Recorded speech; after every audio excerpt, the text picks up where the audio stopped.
Neighbours, everybody needs good neighbours with a little understanding. You can find the perfect blend.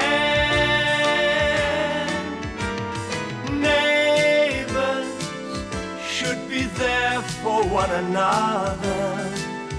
That's when good neighbours become good friends. You think Des would mind us spinning a few of his old discs? No, he's right. He won't be back from that banking till late anyway. Oh, good. Oh, here, let me do that. No, it's okay. To get Jamie off to sleep? Oh, finally. Some nights I think he'll never drop off. No, you should just let him stay up until he's tired. It's better for Jamie to get into a routine. I know what I'm doing, Kerry. I studied all this. Okay. No need to get aggro. It's just a suggestion. There's no point in arguing with kids, though, that age. I just let Sky do whatever she wants most of the time. Yes, I know. Oh, by the way, what are you and Sky doing tomorrow? Oh, nothing much. Why? Thought it might be good to let the kids play together for a while, that's all. Jamie's never really had a friend his own age. No, neither's Sky. Probably be good for them. Yeah, social interaction and all that. Yeah. Well, bring Jamie over in the morning then. Okay, great, thanks. Hey, dinner's ready, guys. Oh, about time. What took you so long? Yeah, I'm so hungry I could eat one of my old bricklaying singlets. Joe.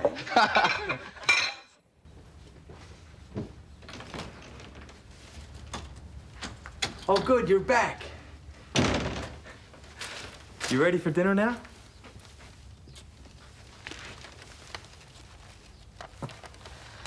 I don't know how I'm going to say this.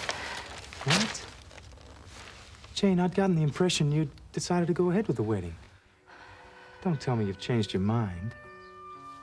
This morning I thought we could be happy together. Now I realise we haven't got a hope. Why the hell not? What's changed since this morning? At dinner tonight, I was going to ask you to make a lot of changes in your life. Changes so that I could be comfortable as your wife, but this wouldn't be fair. Of course it would. Compromise is what marriage is all about. Not to the extent of totally rearranging our lives. Mark, I can't expect you to give up your friends and your family. And there's no way I can adjust to your sort of lifestyle. I'd just always be an outsider. Damn.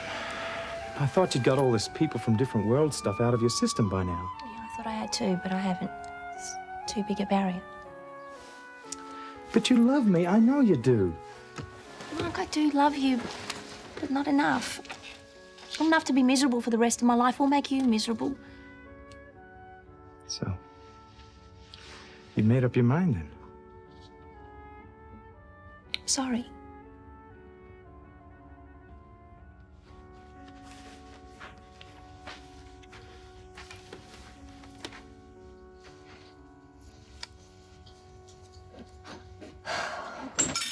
Oh, that was fantastic. I don't reckon I've ever eaten my tea so quick. How was your carrot and potato? Well, you ought to know you scoffed yours down pretty quick. Oh, I've got to fill the gaps. Pity you missed the chook, though. It's a bit dry, but it's still pretty good. Oh, a bit dry, was it? Since when have you been an expert, Joe? Happened to be pretty handy in the kitchen. And everywhere else. No, fair income. I spent 2 months on a shearer's station, South Australia once, cooking. 2 months. Why'd you leave quietly? They run you out of town on a rail. Listen, Curly, all I'm saying is the best chefs in the world are men, all right? What rubbish! Of course it is. If the best chefs in the world are men, why is it that women do all the cooking? Well, they don't. Well, maybe the simple family meals, but men find that, well, mentally demeaning. Well, I don't enjoy it much myself.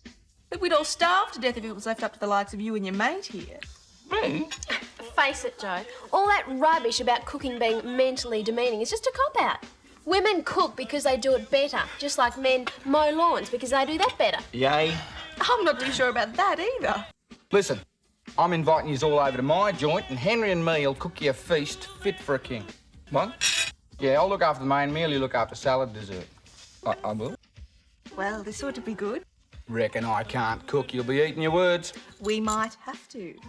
Maybe someone else should take care of dessert. Come and sit with us, darling. We're just finishing breakfast. Would you like a cup of coffee or something? Now, you shouldn't be doing that. I shall get it. Sit. Sit. Hi, Todd. Hi. Not going to school with Nick and Katie today? No, I'm riding my bike. They got to lift earlier with Uncle Jim. Bit keen to get to school, aren't they? Hardly. Nick meets up with Sharon and then they go off to a shopping centre for an hour or so with their friends. Only the social elite of the year 11 are invited, of course. Hanging out with the heavies, eh? Miss Katie's just about as bad, but she and her friends go to school first and then they play elastics or skipping or whatever the current vogue fad is. Katie's biggest fad at the moment's Rupert. Rupert is her rabbit. Aha. She and Rupert have become almost inseparable. I see. Look, I better get going or else I'm going to be late for Miss Sanderson's maths class. We all know how much you're going to hate that. Off you go. Oh, your lunch is on the bench. Thanks. I'll see you later. Right, have a good day. Yep. Bye, Todd. Bye. Oh, Mum, you've done a great job with those kids, you know. And some people would argue they're not exactly your responsibility. Well, it's very rewarding to hopefully set them off on the right track. But it's a different story with Gail and Paul. They expect too much of each other. Yes, well, the way things are at the moment, I won't be missing the Australian end of the company much. What between them and Jane, it's gloom and doom everywhere you turn. Jane, she seemed happy enough the other day, looking forward to her wedding. Yes, well, I'm not sure it's still on. Why ever not? You know what young girls are. Change their minds every 5 minutes. Oh, no, not Jane. Not without good reason. Finally decided to get up, eh? Yeah. Me and Kerry, Henry and Bronwyn had dinner last night. You never guess what? I have been conned into cooking dinner for all of them tonight. The girls reckon I couldn't boil water, so I'm going to show them a thing or two. Going to make them a meal I'll never forget. Yeah, what are you going to make? Oh, I don't know yet. But I'm working at that side at Anson's Corner all morning, so I might go and have a quick beer and a bite to eat with the boys at lunchtime, then go and do a bit of shopping. You look like something the cat dragged in. Late night with Loverboy. No. Oh, it's not the pre-wedding jitters, is it? Another Mangel bride hiccups away down the aisle. Joe, will you just shut up? I broke it off with Mark last night. You what?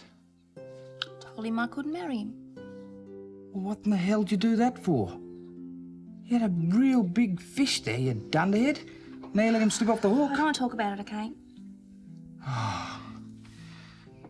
You're not like your mother, that's for sure. She would have been walking down that aisle 5 minutes after he'd popped the question.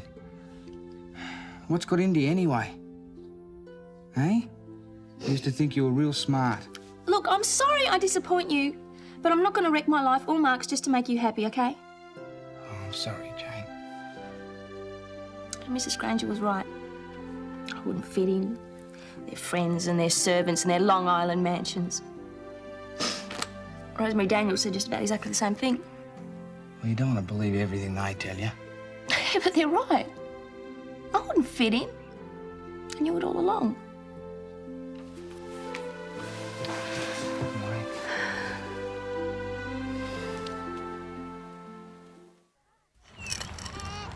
Ah, it's all right for you. You'll probably only have salad. How much of a mess can I make of that? Quite a bit. Henry's looking after it, remember?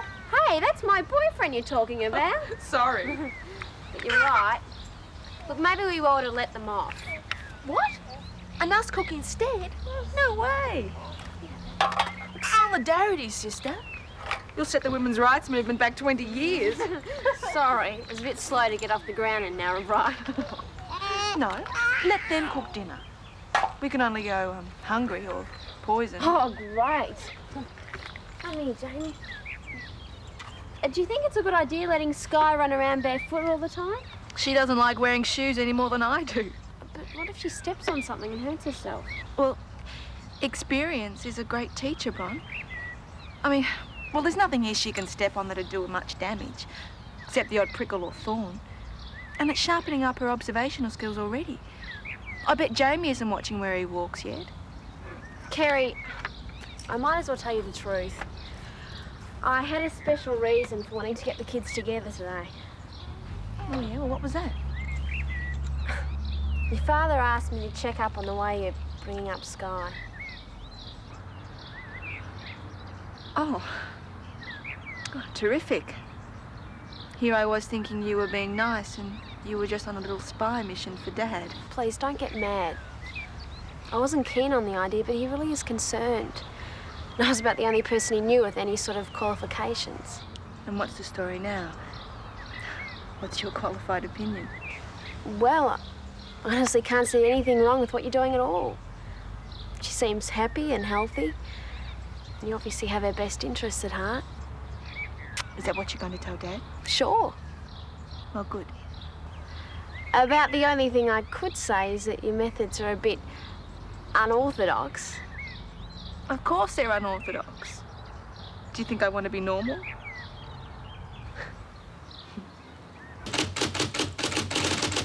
Jane, I wonder if you could type this letter for me, please. I promised Paul I'd do some photocopying for him before he got back from lunch, but, well, this won't take very long. I'll do it first. Thanks. Jane, I couldn't help noticing you've been pretty down all morning. I gather you called the engagement off. Yes, I did. I know it must have been difficult, but you've done the right thing. I hope so. Get on with this. Okay. Hi. Mark? Look, Rosemary, I wonder if I could have a moment with Jane. We have a few things to discuss. Sure. No, we haven't. I might just go over to reception and do that photocopying now, if it's all right. Fine. Mark, I'm sorry, but the more we see of each other, the more it's going to hurt, and I don't think either of us really need it. The rest of the jewellery is at home. I'll send it to you as soon as I can. Jane, wait a second. We can... Oh, Mark. For what it's worth, I'm very, very sorry. Thanks, Rosemary. I thought after the way our relationship ended, you might still be holding a grudge. No.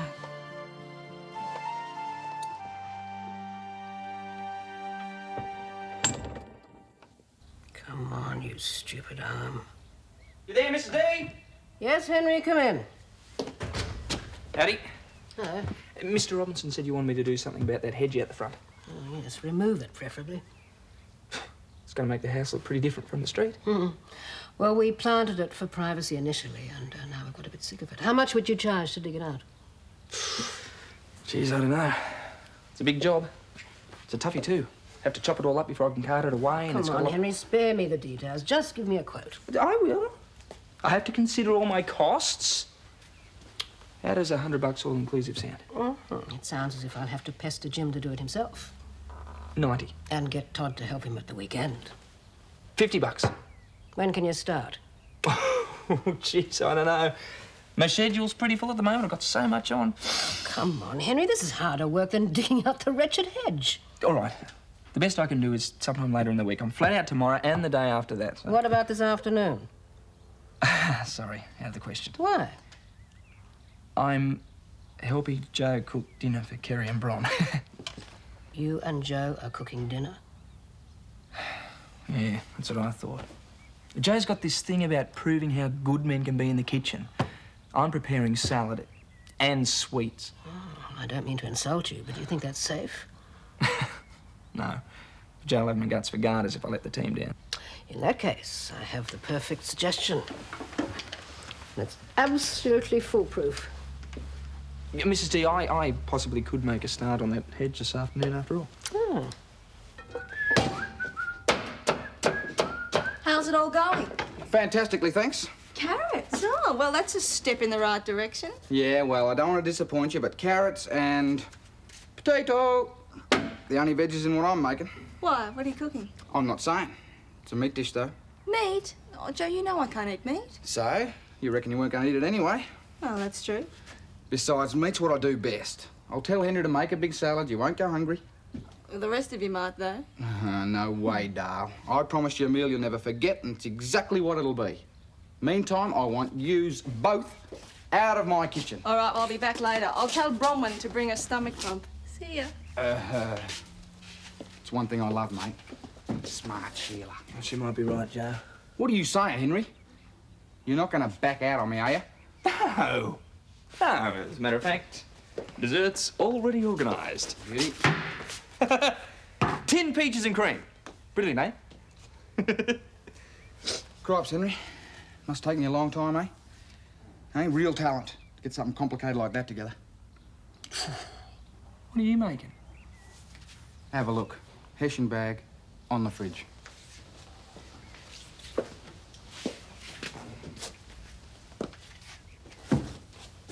It's a dead rabbit. Yep. Rabbit stew. Beautiful.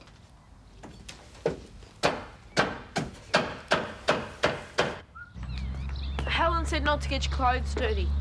I won't. Do you want to go to French cricket? Yeah, I'll just give these to Rupert. Yeah, well, hurry up. Todd! Quick! What's up? The door's open. Bubbles is still here, but Rupert's gone. Todd, we have to find him. Oh, your father doesn't sound like he's had much practice at babysitting. You think he'll be able to cope with Sky? Oh, he'll figure it out as he goes. Like I was telling you, experience is the best teacher. Okay, Jane, how's your day? Henry, I was really sorry to hear about I don't want to talk about that. Thought I heard you come in. Gonna have some tea with us? I'd answer that carefully if I were you. According to Henry, we're having rabbit stew. Rabbit stew? Oh, sorry, just sort of slipped out. It's times like these I'm glad I'm a vegetarian. Well, what's wrong with all of you? Never had rabbit stew before? I have, lots of times. My brother used to set traps for them on the farm. Yeah? Well, I didn't have to go through all that rigmarole. I was down the pub with the mates at lunchtime, and this mate of mine, Les, walks in with a bunny under his arm. Reckon he found hopping across the golf course. Oh, so you didn't even have to go to the shop, you blood. It worked out perfect. So what do you reckon, Jane? Bite of bunny with us? No. Mrs. Daniels rang and she suggested a movie, so I've just got time to have a shower and get changed and then pick her up.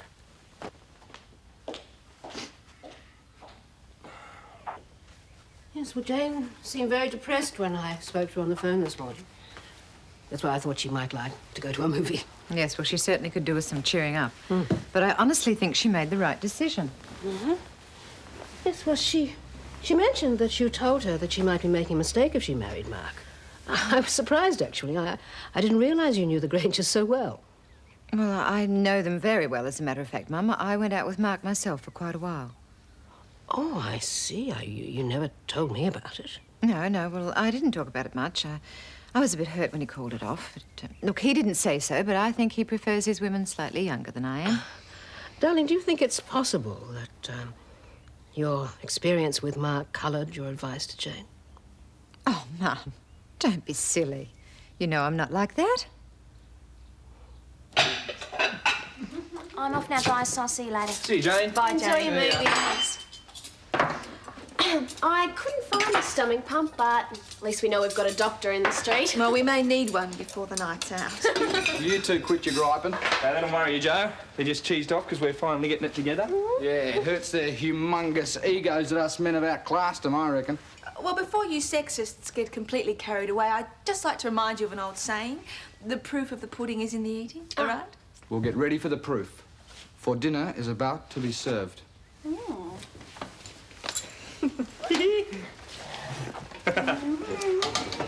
Come in, Jane. She won't be long. She was putting on her makeup a few minutes ago. She is the cat's mother, and she is finished. Hello, Jane. Hi. You ready to go? Mm-hmm.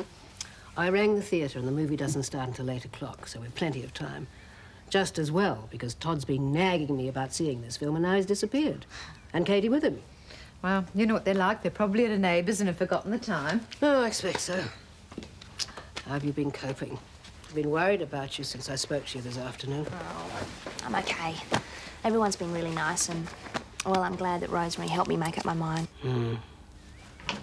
Look, I've got to go and get changed for the movies. Helen will be waiting for me. But what about Rupert? Look, don't worry, he'll turn up somewhere. He better. Oh, there you are. Go and have your shower, darling. Yeah, okay. Well, how's the dinner party going on at your place? Henry was over here earlier, and he made it sound as if it might turn into a bit of a schmozzle. No, Uncle Joe seems to have it under control, surprisingly. Well, I know what's on the menu for dessert, but what's he whipping up for the main course? Rabbit stew. Where on earth did he find a butcher around here who sells rabbit? He didn't have to. A mate of his found it hopping around on a golf course. Rupert.